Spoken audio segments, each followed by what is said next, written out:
because it's not going to use those extends to see people like that. It's just the project. Right. Yeah. I'm going Leslie is on two for the teacher. I have a family. You can also the chill 3 handheld. It's going to be used for it's also going to be used in the teacher dedication. There is he's going to sing a song so that it's going to be used there. But it's basically being used prelude, especially usually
I don't know. This is Catholic churches are supposed to be. Well, they should all hear that. Yeah, there's also We got no music. We got.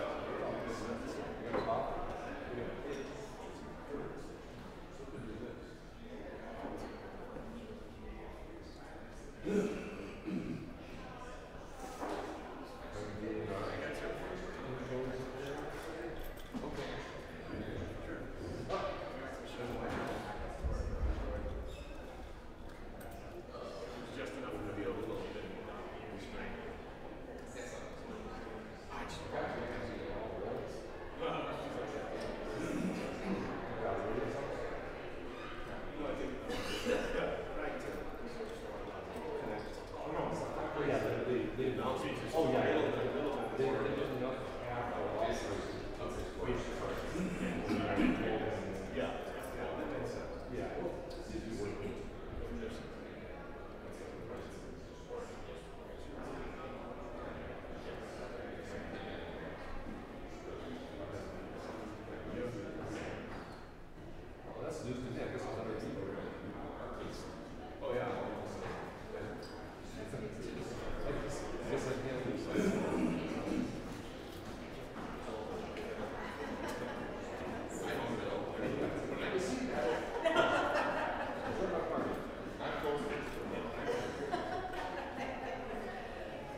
blue skies smiling at me,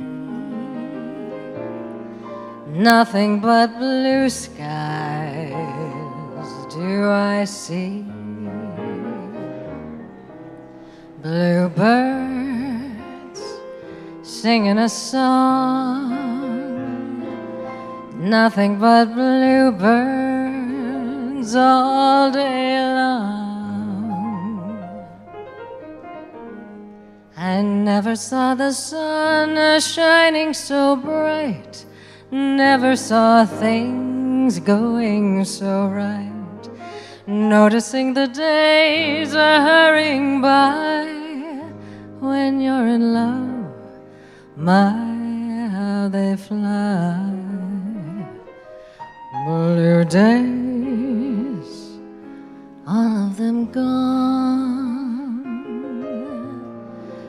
nothing but blue skies from now on.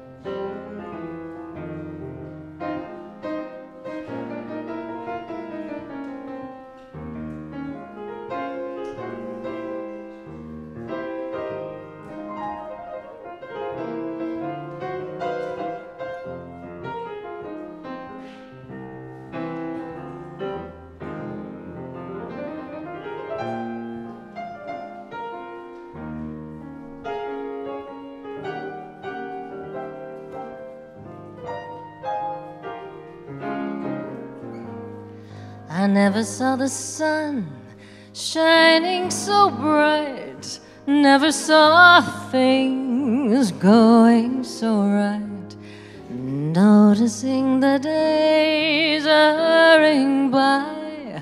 When you're in love, my, how they fly.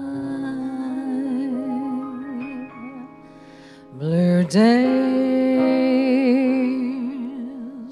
all of them gone, nothing but blue skies from now on.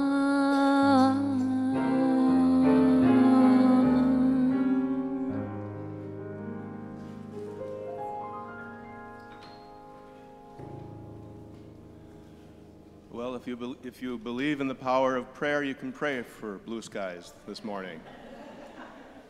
Good morning, everybody, and welcome to another Sunday here at First Unitarian Society, where independent thinkers and brave travelers gather in a safe, nurturing environment to explore issues of social, spiritual, and ethical significance as we try to make a difference in this world. And speaking of things that are different in this world, I'm Steve Goldberg, a proud member of this congregation, and I'd like to extend a special welcome to any guests, visitors, or newcomers. If this is your first time at First Unitarian Society, I think you'll find that this is indeed a very, very special place. And as we find every weekend, I know that today's service will touch your heart, stir your spirit, and trigger one or two new thoughts. In a moment, you're going to hear the sound of the gong. That'll be your signal to gather and join in a moment of centering silence so we can be fully present with each other this morning. We're glad you're here.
Please remain standing for the opening words. Sorry, we're going to try to get you trained to do that. For those who come before us, may our gratitude be long and lasting.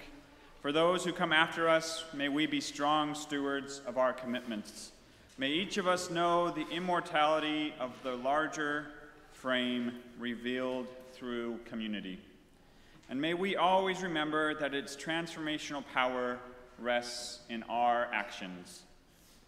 We'll now have the lighting of the chalice, which is a responsive reading. I will read the non-bolded text, and together we will read the bolded text. Today's chalice lighting comes through the words of Elizabeth M. Strong.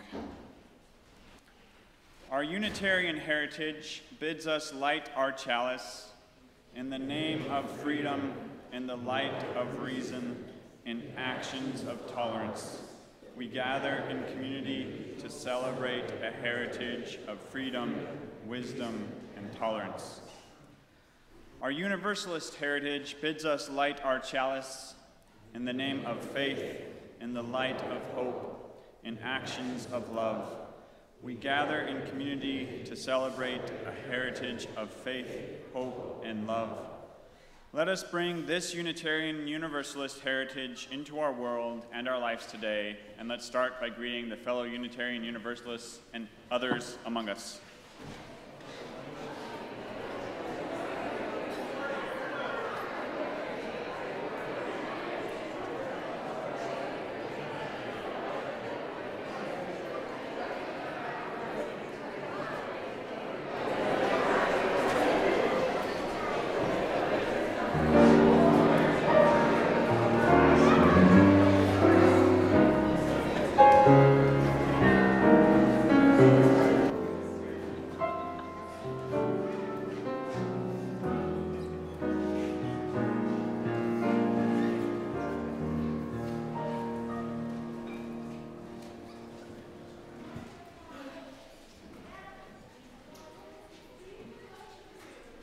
Many ways that the needs and priorities of our children, of our children and youth in our society are given short shrift. I'd like to think of FUS and of the Children's Religious Education Program in particular as being an antidote to all that, as being a sanctuary for children and youth where they are safe, nurtured, encouraged, and loved. We have over 400 kids in our program, and I think I'm stating the obvious when I say that not I, not our RE staff, not even all of our FUS staff could provide that sanctuary on our own. The one and only way that we can make that happen is through the time, commitment, and creativity of our many volunteer teachers. And what never ceases to thrill and amaze me is how many of them sign up to teach year after year after year. 5 years, 10 years, 15 years, even 29 years. So today we're going to take a few moments to acknowledge the incredible service that these teachers give to our FUS community. Your order of service includes a full listing of the teachers who have reached their 5-year or more anniversary this year. At this service, though, we'll call up only those teachers who could make it here at this time and make it here in this weather. We've had a few cancellations already. Our gratitude for all of our teachers goes deep and wide as we all work together to live and promote the UU values that we hold dear. So I'm going to call teachers up, and please come join me up here. Tamara Bragnano has been teaching 7 years. Scott Anderson has been teaching 9 years. Rachel Howard has been teaching 5 years.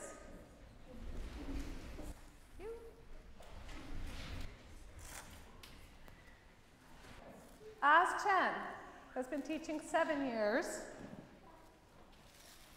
Molly Gage has been teaching 5 years.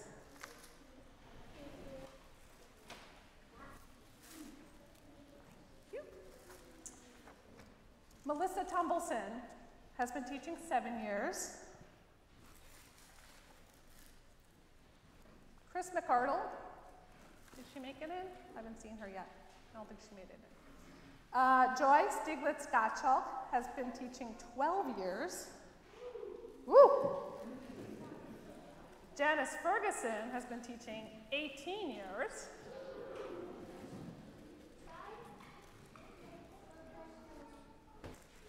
Chris Caruzzi has been teaching 8 years.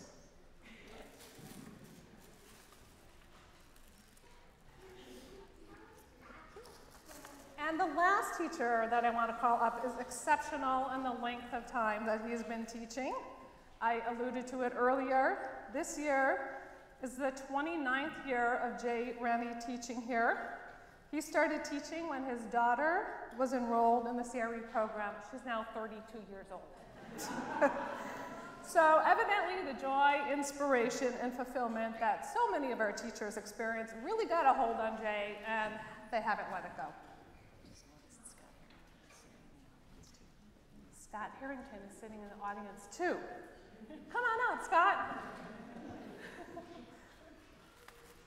How many years? 5 years. Okay, so back to Jay. He got the grip of teaching and it didn't let go. This is his 29th year. Jay, please come join us up here as well.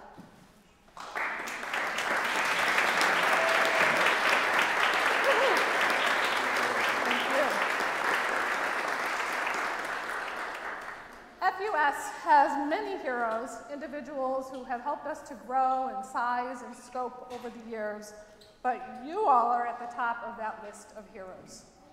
We are so incredibly grateful for your generosity and your commitment. And now it says, let's give them a hand. We've done that, but let's do it again.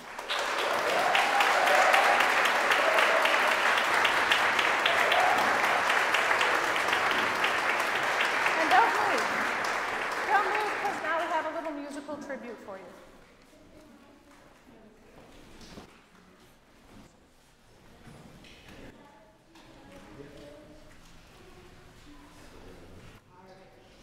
I would like to invite any of our children's choir members who are here to help me out, and any other kids can come on up and join us. Come on up, everybody. Come on up. Just like you would for a regular story time. Yeah, I got some join.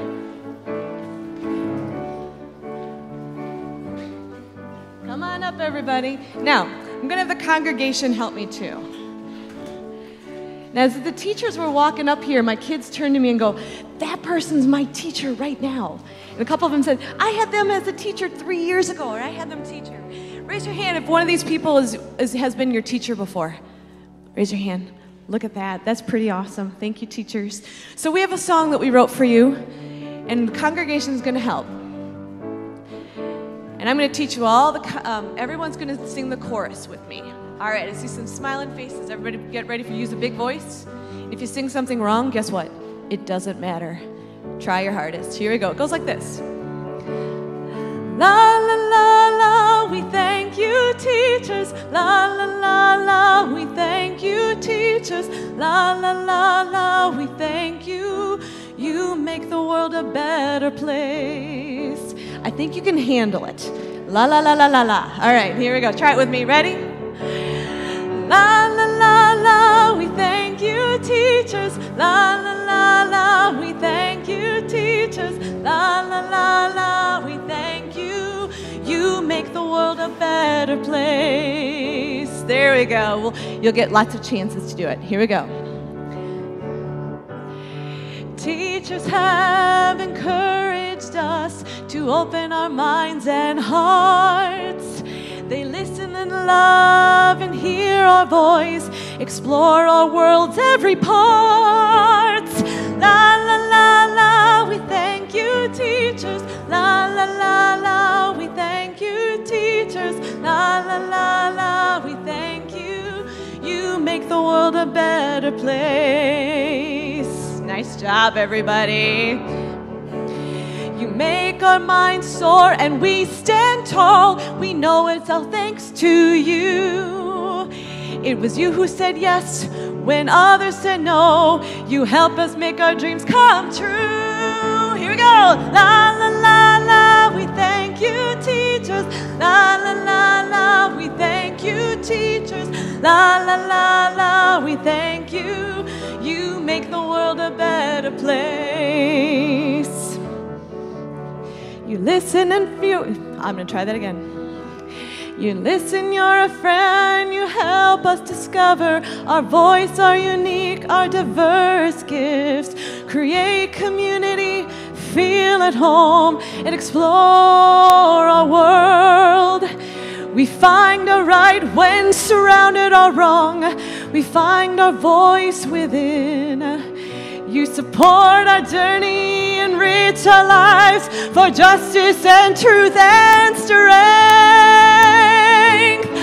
La la la la, we thank you, teachers. La la la la, we thank you, teachers. La la la la, we thank you. You make the world a better place. La la la la, we thank you, teachers. La la la la, we thank you, teachers. La la la la, we thank you. You make the world a better place. You make the world a better place. You make the world a better place.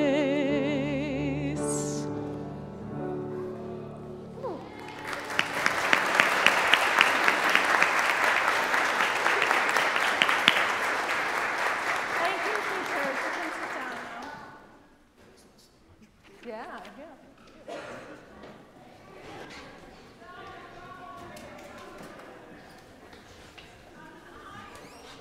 People sing to me and get a really nice little gift bag.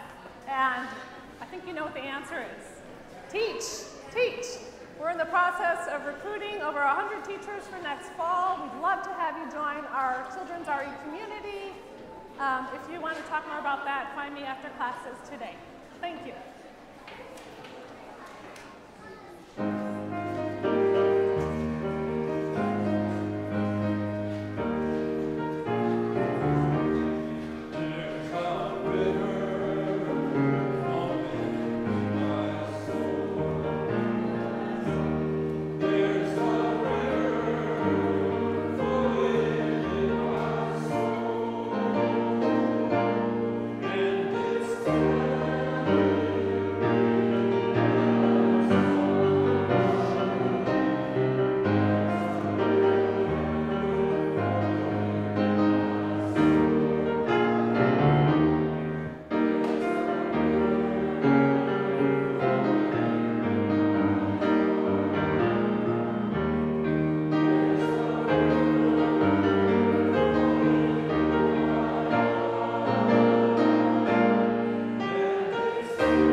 Good morning. Today we have a couple of readings from America's religious history. The first is 7 principles. 1, we should strive to act with compassion and empathy towards all creatures in accordance with reason. 2, the struggle for justice is an ongoing and necessary pursuit that should prevail over laws and institutions. 3, one's body is inviolable, subject to one's own will alone. 4, the freedoms of others should be respected, including the freedom to offend. To willfully and unjustly encroach upon the freedoms of another is to forego one's own. 5, beliefs should conform to our best scientific understanding of the world. We should take care never to distort scientific facts to fit our beliefs. 6, people are fallible. If we make a mistake, we should do our best to rectify it and remediate any harm that may have been caused. 7, every tenet is a guiding principle designed to inspire nobility in action and thought. The spirit of compassion, wisdom, and justice should always prevail over the written or spoken word. Those are the 7 principles of the Satanic Temple, the largest Satanist church in America. Our second reading comes from Shogam Trungpa's Shambhala, the Sacred Path of the Warrior. Now, Shogam was born in Tibet, but was one of the foundational people in moving Buddhism to America and spent most of his time teaching in Colorado. He's talking here about an experience he had at a very young age in the monastery. I remember very clearly the experience of discovering my own connection to family heritage. I was born in a cowshed in eastern Tibet, where people have never seen a tree. The people of that region live on pasture land that has no trees or even bushes. They subsist on meat and milk products throughout the whole year. I was born a son of this genuine earth, the son of a peasant. At a very early age, I was recognized as a tulku, or incarnate lama, and I was taken to the Surmang monasteries to receive my training and become a monk. So almost from birth, I was taken out of my family situation and placed in a monastic environment. I was always called by my religious name, Trungpa Rinpoche. Nevertheless, I never forgot my birth. When I moved to the monastery, my mother accompanied me and stayed with me for several years, until I was old enough to begin my formal education. Once, when I was about 4 or 5, I asked my mother, "Mother, what is our name?" She was very shy. She said, "What do you mean by R? You know that your name is Trungpa Rinpoche." But I insisted. I asked, "What is our name, our family name? Where do we come from?" And she said, "Well, you should forget that. It's a very humble name, and you might be ashamed of it." But I still insisted, saying, "What is our family name? What is it?" At the time, I was playing with some pickled radishes that are fed to horses. I was picking up these little pickled radishes off the floor outside of the monastery kitchen. Tulkus are not supposed to eat them, but I was chewing on one, and I kept saying, "Mother, what is our name? What is our family name?" I was about to bite into another pickled radish, which was dirty, and she was very concerned, and she was also so shy. But she was also intrigued that I had asked. We had an intense moment of relating to each other. I remember that it was a sunny day. The sun shone from a window in the roof onto her face. She looked old and young at the same time. I kept asking, "What is our family name?" And finally she said, "Mukpo. Mukpo, of course. But don't bite that pickle, it's for the horses." I'm afraid I did bite it, and I remember chewing it. It was very crunchy and tasted something like tsukemono, a kind of Japanese pickle, and I liked it very much. I looked at my mother and asked, "Does that mean I'm a Mukpo too?" She wasn't quite sure. She said, "Well, you are a Rinpoche." And then I distinctly remember asking her whether I was her son who came out of her body. At first she said yes, but then she said, "Well, maybe I'm an inhuman being, a subhuman being. I have a woman's body, I had an inferior birth. Please go back to your quarters." And she took me in her arms and carried me from the kitchen annex to my quarters. Nonetheless, I have kept the name Mukpo as my family name, my identity, and pride. My mother was a very gentle person. As far as I know, she never did anything aggressive, and she was always accommodating and kind to others. I learned a great deal about the principles of human society from the wisdom of my mother.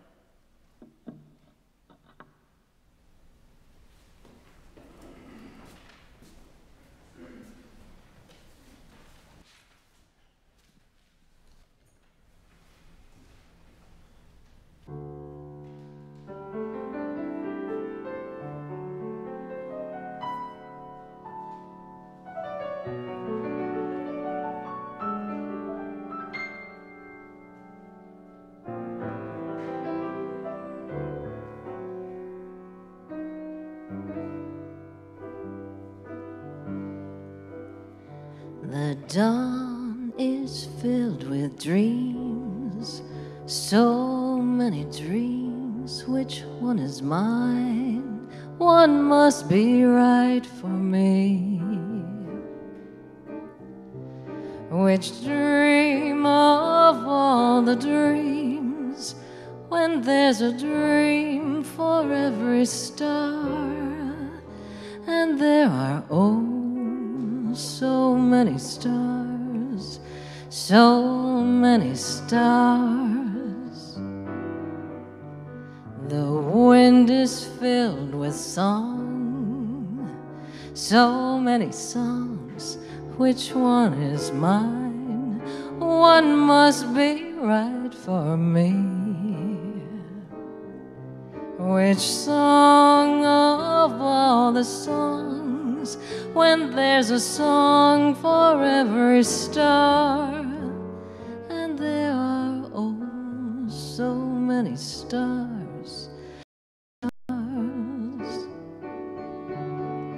alone the countless days, the endless nights that I have searched, so many eyes, so many hearts, so many smiles.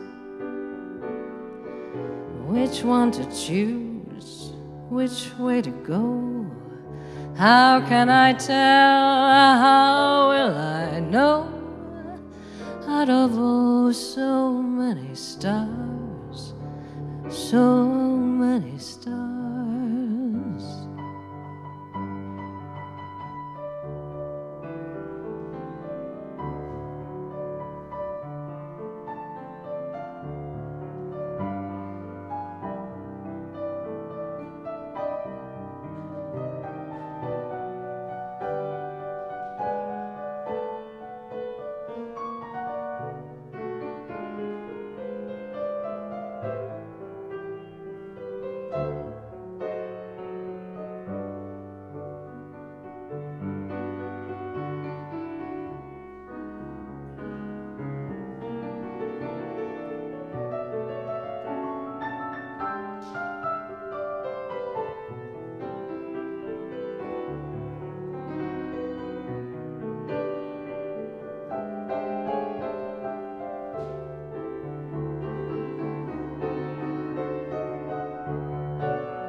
The countless days, the endless nights that I have searched, so many eyes, so many hearts, so many smiles. Which one to choose? Which way to go?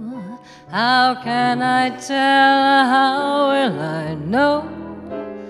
Out of so many stars, so many stars.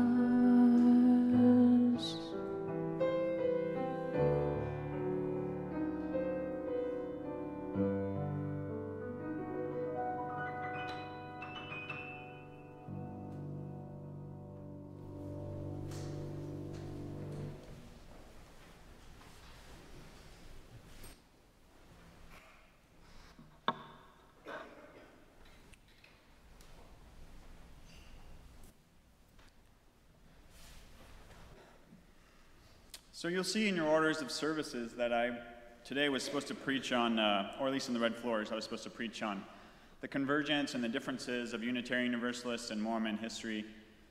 I got good advice once from a minister, and I was talking to her and I said, it seems like we can preach on anything as UU ministers. How do we know that we've actually given a UU sermon? And she said, did you preach a Wikipedia article? And I said, well, I don't think, no, this wasn't a Wikipedia article. And then she said, well, then you succeeded.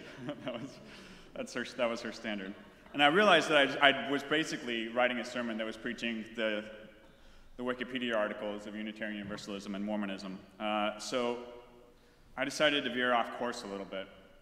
And much more than giving you like a solid world religion's grasp of Mormonism, I wanted to hopefully invite you in a little bit to the experience of what it was like to be Mormon.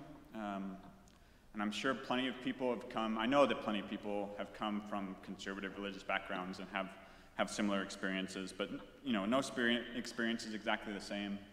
And I hope you gain something from this sermon today.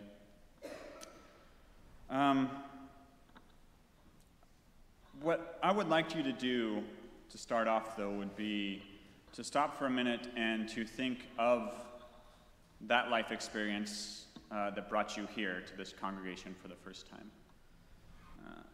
My experience with Mormonism is directly tied to how I ended up here in this pulpit today. And so I'd like you to call to mind the people, the places, the times that ended up bringing you here to this congregation, not just today, but for the very first time. We'll pause for a moment.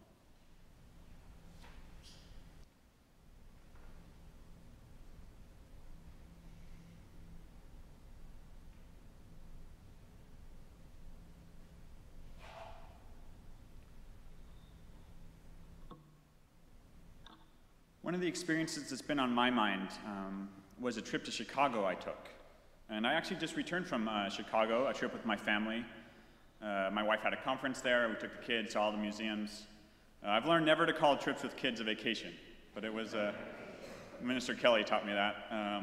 But it was an adventure, and we had a good time. We got in just before the kids got super sick, and now they're curled up on a couch at home, puking their guts out. But this was a different trip to Chicago, no kids. And I remember one particular morning of this trip. This morning was a dimly bright spring morning, the kind of morning much nicer than this one, where Dickens says the night was much more actively dying than being born. And early morning hours have always been my favorite, when the world is just waking up. I've had some really great walks before sermons, actually, walking from my home in Eagle Heights here to the church as the world is just waking up. This morning's walk was not so nice. This morning, though, was not a walk to work. This was spring break, 2004.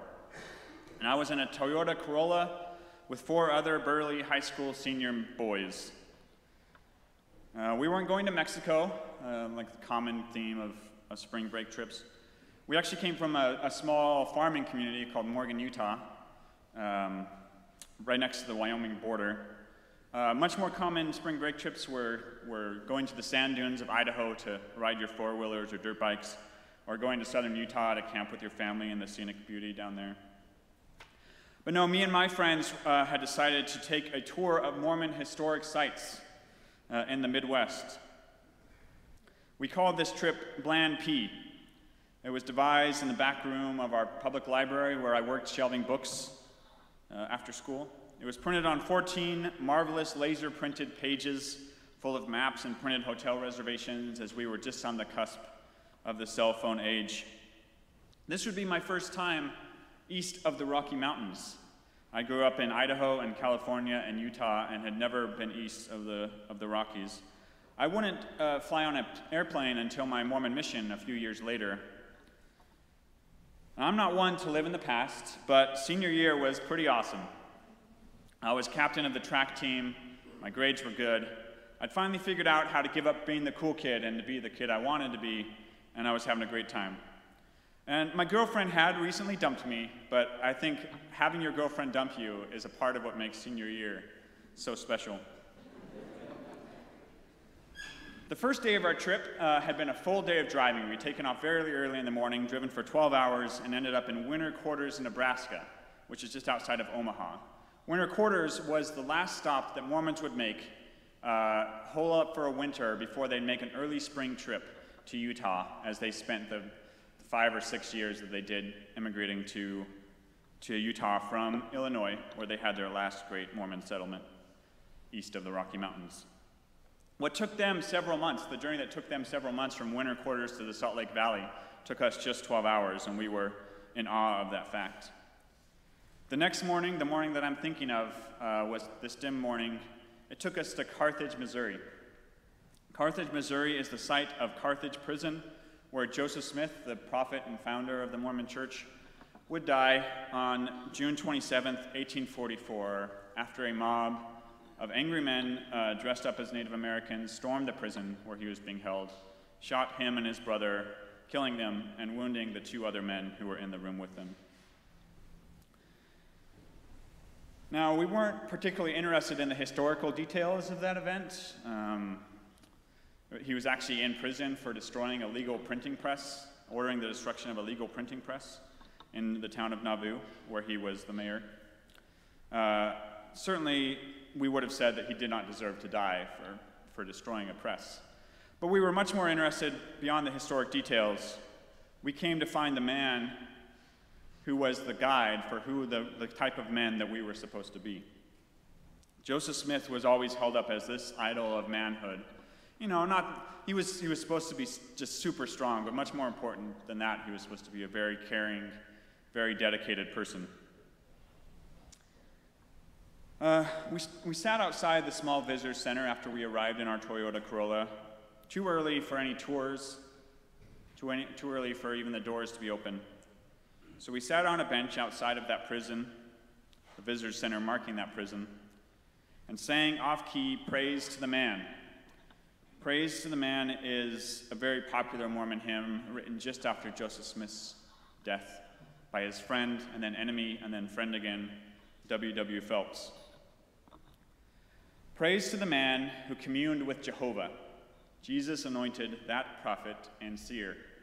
Blessed to open the last dispensation, kings shall extol him and nations revere. Hail to the prophet ascended to heaven, traitors and tyrants now fight him in vain. Mingling with gods he can plan for his brethren, death cannot conquer the hero again.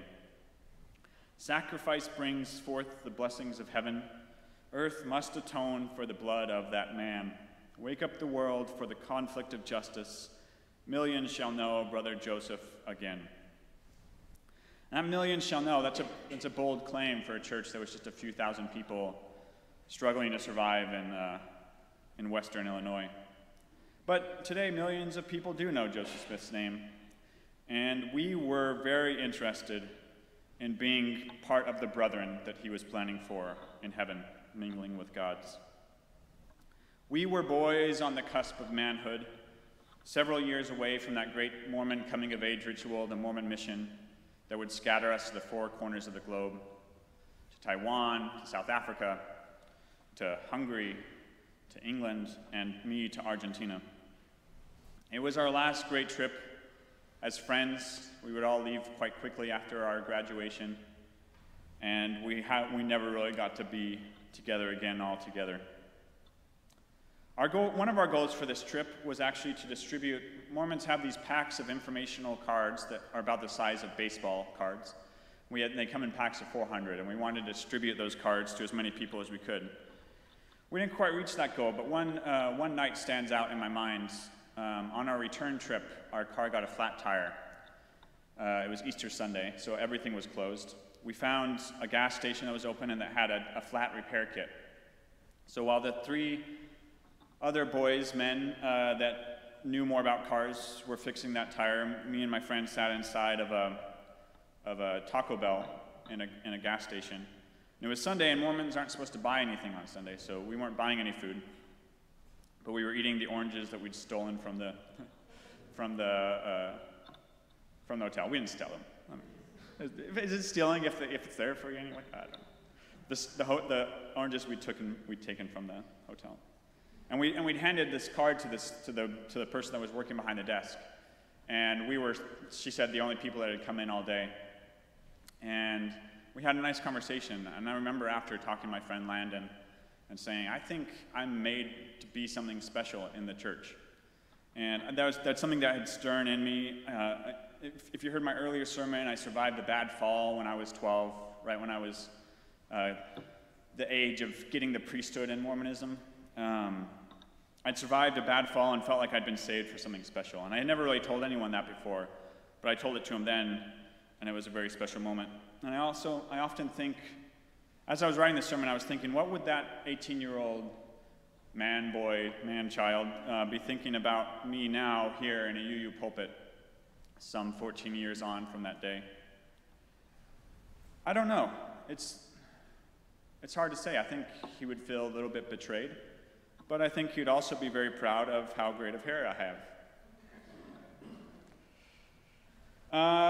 Our group of boys, men, seniors in high school, meant no harm to anybody, but we still felt very distinctly this call to a conflict for justice. We realized that we left the most Mormon county in America, Morgan County, Utah, and entered into foreign lands where values were less sure, families less strong, and where our spiritual, or in my case, literal ancestors had been driven from as they searched for a land of religious freedom in a land that promised religious freedom. When we arrived in Nauvoo, in fact, the last great Mormon city east of the Rocky Mountains, we found my grandfather's gun shop that's still standing in that what is now just a historical, memorable site. My great-great-grandfather, Jonathan Browning, started the first Browning Arms Company in Nauvoo, Illinois, shortly after converting to the Mormon Church, after he made a dear friendship with Joseph Smith himself. He would there make guns that Mormons would use for the trip from Nauvoo to the Salt Lake Valley. And in Morgan Valley, in Morgan County, Utah, he would start the Browning Arms Company, which is now a multinational company. He would pass it on to his sons. My father would visit the company in looking for his ancestors, looking for his history. Loved the valley so much that he would move our family there. And then 10 years later, end up working there. He works there now doing computer stuff that I don't understand. So he would help prepare the Mormon saints for that return journey that we would make just in a few days to the Salt Lake Valley. What for them was the start of a journey would be for us a return journey. So we each have our own story that brought us here. I want you to bring that to mind again. And the connection to that story is my second great trip to the Midwest. 10 years, almost to the day after my first, that brought us here to Madison, Wisconsin. That trip saw my faith collapse, my Mormon faith collapse finally in a Wendy's parking lot at the foot of the Great Smoky Mountains after we'd made a side stop in South Carolina to be with my wife's family.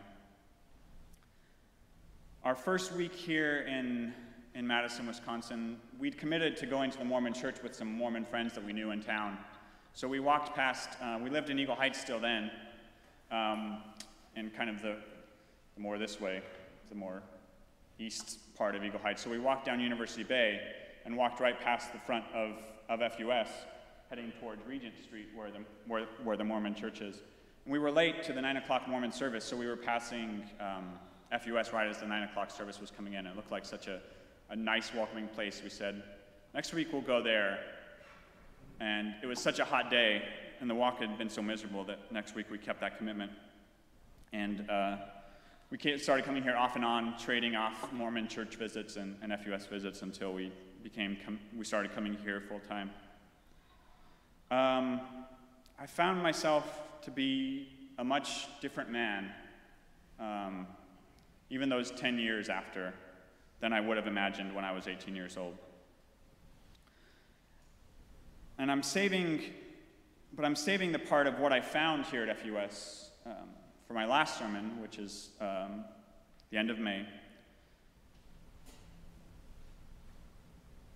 But now I'd like to explore with you a bit of what is common about all of our journeys here to FUS.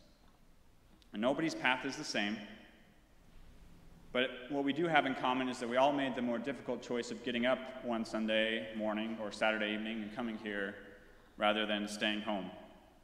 And hopefully that started a rewarding relationship for you with this church ever since. I used to think folks came here primarily for the coffee. This was actually the first place I ever drank coffee. It's also the first place I ever had a beer, and the first place I ever had wine. Little known facts. But after last week, and after the last few weeks, when we've been introducing new brands of coffee, and a new brand of coffee, not brand, but new type of coffee is out in the atrium for your testing and approval or disapproval. After people were so excited for new kinds of coffee, I realized people aren't coming here for the coffee. People don't like that coffee very much. I'm sure some people really like it. I know some people really don't. Much more common is a story like mine. Someone was raised in a conservative or strict church, fled or left that church, and are looking for something to be as much church as they can handle going forward. Some are exploring spirituality for the first time in their lives. Maybe they were even raised UU and left and now are wondering if they can make it work for themselves. And for some people, church for themselves isn't that important, but our children's religious education program is very important. I'd say that might be one of the most common stories is we didn't come here for us, we came here for our kids and got stuck listening to you and the sermons every week. We all bring with us a unique spiritual and religious heritage. I still have very complicated feelings about religion, but I'm still constantly fascinated by what I find to be one of evolution's most enduring and complex products. We experienced the validity of religion long before we were able to explain it through psychology. In Shogam Trungpa's Shambhala, The Sacred Path of the Warrior, he says that to live rightly, we must realize our dependence on our community and our heritage. We must become family people, deeply aware of what brought us to this point today. We should respect life on the mundane level, he says, because the only way to implement our vision for society is to bring it down to the situation of a single household. And that single household, each single household has a very unique and complex and often, at times, painful story of their own religious history. And each story, again, as I said, is unique, but I've been struck in this preparation for this sermon by how remarkably the same they can be. In preparation for this sermon, I asked on Facebook, mainly directed towards other friends of mine who had left the Mormon Church. I said if I had been asked one question when I was leaving the Mormon Church, I would have liked to have been asked, where does it hurt? The pain of leaving the Mormon Church was great in my life. For some people, it's very easy and they're excited, and as soon as they get the slightest permission, they'll go. For me, it was much more difficult. And I heard stories. I got a lot of messages from people who also experienced great difficulty in leaving, and some saying that it wasn't so bad. But at the end of that post, as kind of a bythought, I also thought to ask people who had stayed in the Mormon Church. I've been trying to repair some of those relationships. I've asked people who'd stayed in the Mormon Church where it hurt to see people leave. And I was struck by how similar those experiences were, how it hurt in the same way to leave and to watch people leave the faith that you believe in. Mormonism and Unitarian Universalism are also quite remarkably the same, and that was kind of the point of my original sermon. Shaped by an American religious landscape, a religious marketplace that favored new ideas and the new latest thing, Mormonism was Joseph Smith's response to what he saw as the faults of Calvinism, primarily.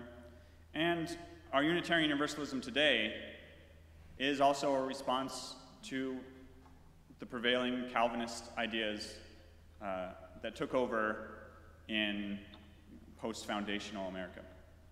So Ralph Waldo Emerson is kind of the poster child for that. When Ralph Waldo Emerson was a Unitarian preacher, Unitarianism was still quite Christian and still trying to hold on to some of its rituals and processes and like congregational polity that made them still Christian. They were still fighting to be like, we're Christian and we don't deserve to be treated like non-Christians, like those Mormons who aren't even close to Christian. So he said, no, we need to forge our own religious identity. That's why he left his Unitarian pulpit, started Transcendentalism, the Transcendentalist movement, which would eventually be refolded back into Unitarianism and reshape Unitarianism. And I think my argument is that was one of the key moments that moved Unitarian Universalism away from Christianity generally to the faith, to the non-creedal faith that it is today. The Church of Satan, which started in California, the Satanic Temple, same thing. It was responding to the prevailing religious ideas of the day, started in the 60s, predictably. It's a remarkable faith that said we need new gods and we need new ways of thinking, and I have a great respect for them. And Joseph Smith and Emerson grew out of the same period that produced Mary Baker Eddy of Christian Science, Mother Ann Lee of the Shakers, and have that same striving. They all share that same striving to not be dependent on the laurels of past religious life. Of course, Unitarians Universalists were allowed space for their heresies.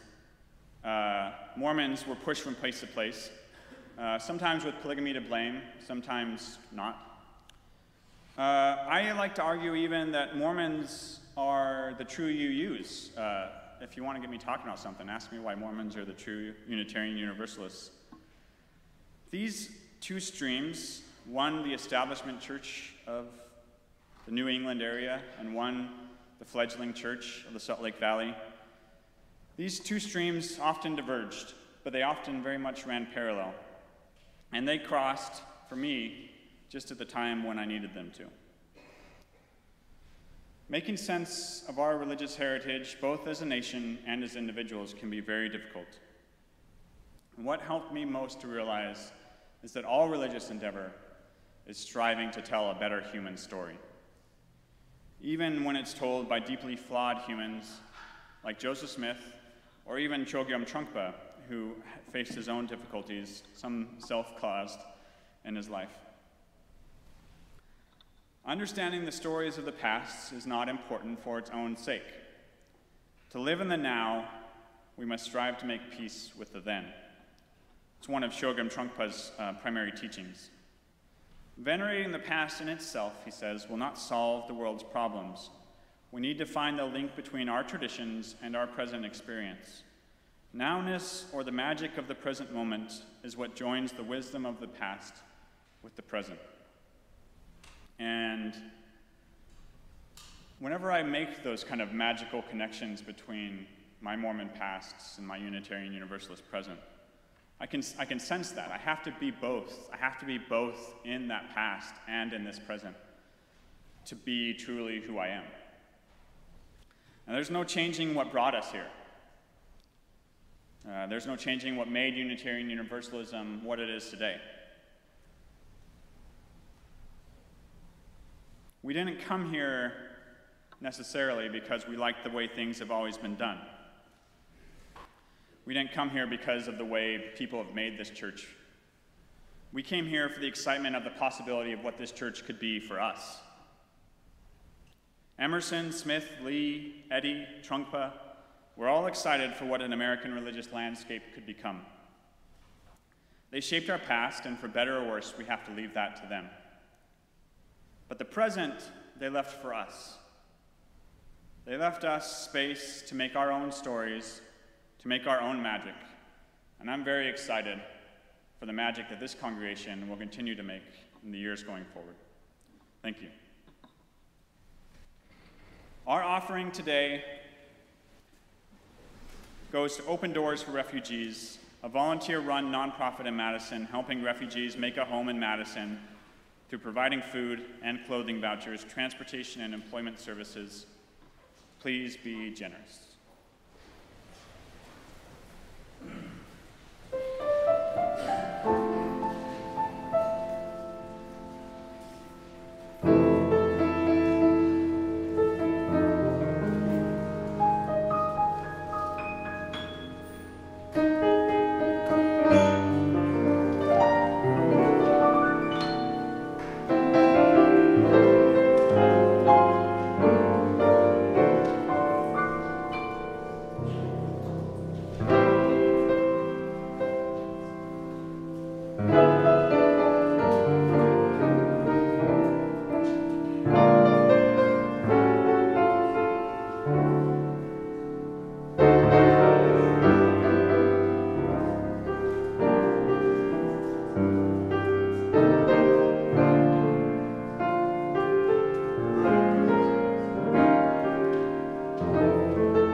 Thank you, Michael, for that nice musical ending to our offertory.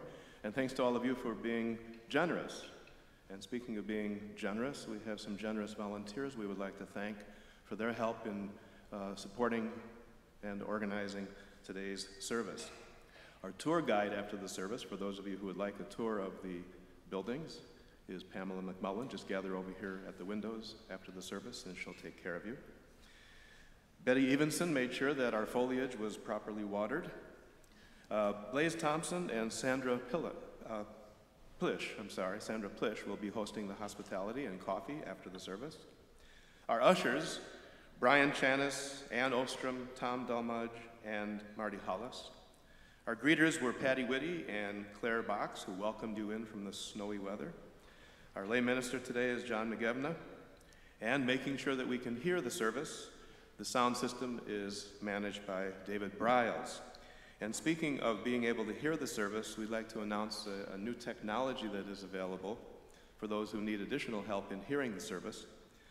It's kind of a worship Wi-Fi. It's called Hearing Loop, and it enables people who have hearing aids to receive a direct transmission of the service. So we want to thank John and Nancy Webster for their generosity in financing this new technology. You know, their generosity and the generosity reflected in our offertory are the kinds of things that I think reflect the essence of First Unitarian Society. Generosity and connecting, because we're connecting people who are using hearing aids with the service transmission so they can hear it. We're connecting our congregation with local organizations that will put our generosity to good use. And there's one more event that reflects the essence of First Unitarian Society. It'll occur in 19 days on Friday, May 4th, right here. It's called Cabaret. And this year we invite you to join us as we cruise the Caribbean. Caribbean theme, complete with food, music, a conga line. What more could be Caribbean than that?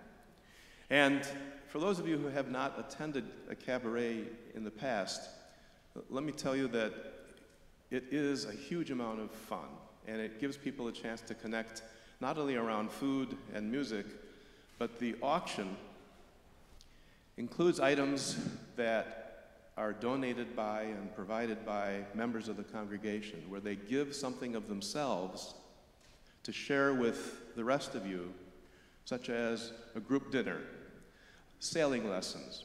We even had a woman a few years ago who donated belly dance lessons. And it's the kind of gift that keeps on giving because it connects people with each other long after the event itself is over. And you have a chance to register online. There'll also be an information table in the Commons after the service. If you register and pay online, you'll save a little bit of money versus what it will cost you at the door. Child care is available. We need you to register for that.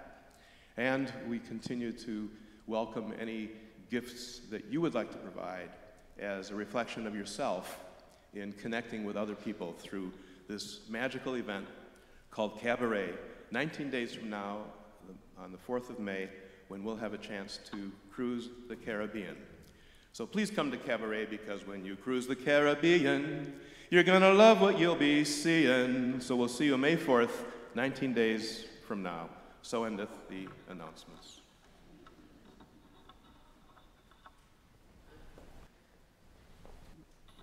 To this space, we bring our whole and broken selves. This book, or one like it, lives outside the front door, where people can record cares of the congregation that they would like to be read over the pulpit.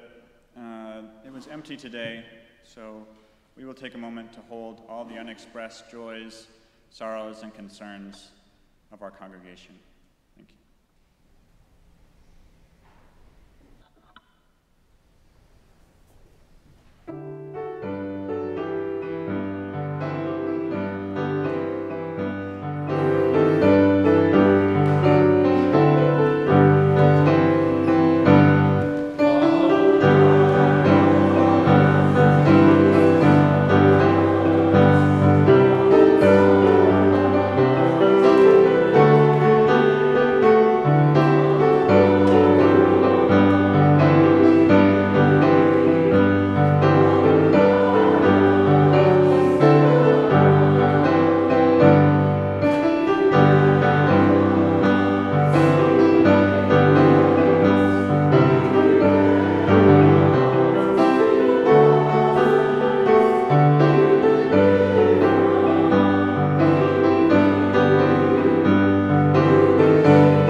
Thank you for being here with us today. Thank you for being here. Thank you for being, thank you. As our service here ends, our service to the world begins. Please join me in extinguishing the chalice and enjoying the postlude.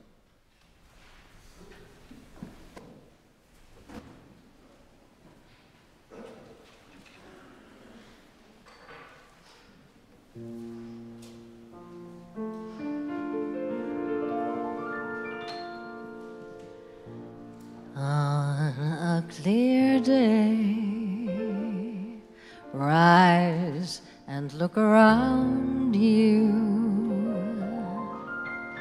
and you'll see who you are. On a clear day, how it will astound you that the glow of your being outshines every star. You'll feel part of every mountain, sea, and shore. You can hear from far and near a world you've never known before. And on that clear day, on that clear day, you can see forever and ever and ever and evermore.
On a clear day, rise and look around you, and you'll see